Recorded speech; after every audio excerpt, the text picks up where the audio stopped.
Hooray! Droney drone at the nighttime. And then again, the radio sucks. And I did want to get more into this Star Wars discussion about my two favorite technologies, the lightsaber and the Death Star.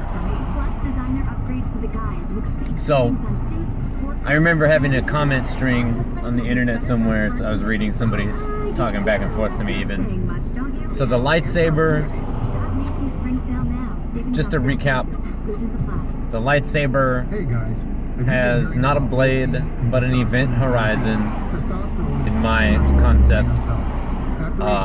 What happens is a particle accelerator, particle collider causes a collision event which results in these quote-unquote tiny black holes that come firing out of the lightsaber, and these vortexes that have similar gravitational interactions with their environment to a black hole, they don't last very long. They fire out of the gun in a stream. They die after a very short period of time, so they only travel from the base of the gun to about as far as the tip of the blade, and then they work like a black hole on any matter that's inside of the lightsaber blade itself. So the cut doesn't melt everything away or burn it off the way that it might be easy to assume based on the movies, but instead it's collapsed to an infinitesimally small bead in the blade, and it does cause burning just like the movie, and there's light just like the movie because the light is from the air burning and the matter burning, but the burning is because the mass is split right at the edge of the blade, and the mass inside of the blade goes towards the tiny black hole, and the mass outside of the blade is separated, so it burns in a ripping reaction, you know. The mass is pulled apart, so it does burn, it ignites and stuff like that. Okay, so then the collected mass doesn't just explode out of the blade at the tip, because the next black hole or singularity is so close to the dying singularity that it soaks up all the matter. And then each singularity that follows soaks up the matter, such that all of the matter stays inside of the blade, even though every black hole that comes out of the gun only lasts for that very short, brief instant. So it just passes the matter to the next black hole the whole time. Because they're not really black holes.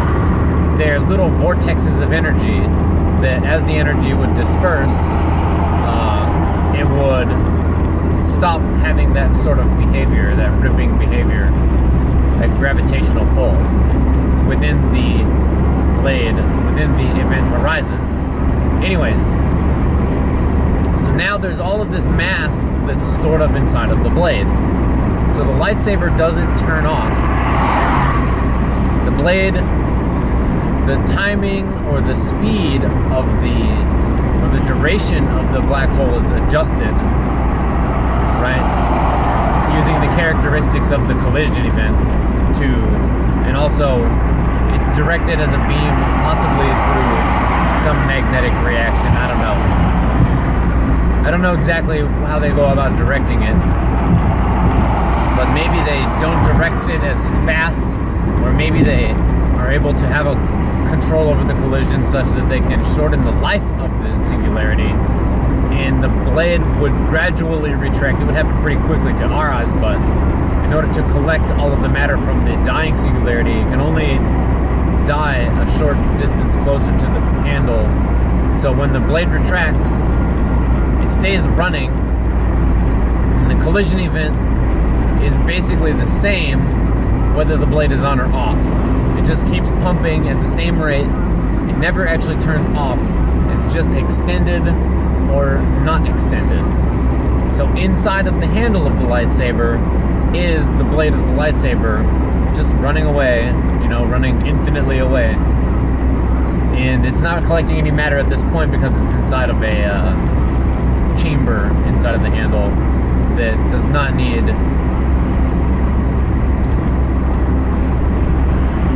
it's like a little vacuum in there, right? But it's a small enough space, it's not going to matter. Okay, so that would take a lot of energy to drive that particle collision. So the lightsaber, though, is self-powered because all of the energy that it needs in order to run this collision event, it's able to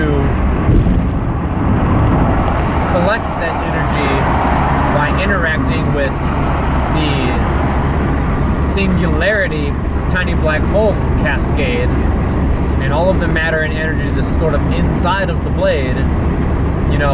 The lightsaber is able to interact with that stored mass and power itself. So the lightsaber, it doubles as an interesting kind of battery where it's able to power itself. So the concept that makes the lightsaber is a widely applicable concept that finds itself in many other machines other than just a knife or sword. So a mining operation might fire up a singularity generator, soak up a bunch of asteroids, and then it might, when it gets to its destination, not need, warehouse after warehouse of container after container of heavy iron or gold or carbon. Instead it just needs mass in the black hole. And then what you do is you control the timing of the black hole so that the next vortex doesn't quite get everything. It doesn't quite get all of the matter from the last explosion, from the last singularity that is dying. And some of that matter, at the very edge of the event horizon of the upcoming singularity is still some of that matter, and it doesn't get recaptured. So the result is that you get some amount, a controllable amount of mass that escapes and reforms into some elements of the periodic table based on the conditions of the release. So it's released from the singularity, maybe at a speed, maybe at a rate, maybe at an amount, so if you just, the first time you do it, you might get, basically just hydrogen gas or something, the most simple, or maybe it's the opposite, and maybe you get like really heavy material, or maybe it's kind of like an explosion. So if you release the matter inside of a controlled environment where you can have it be inside of a rock that's under high pressure and at a high temperature, then you can produce a high energy, high density, heavy metal.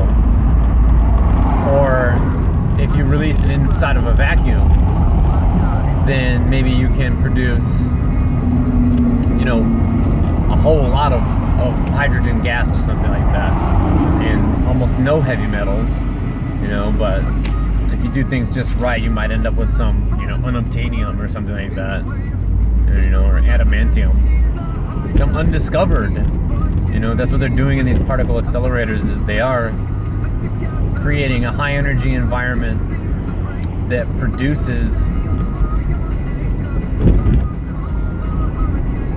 atoms that are so big so many protons and neutrons and such that they're actually unstable. So the element that they produce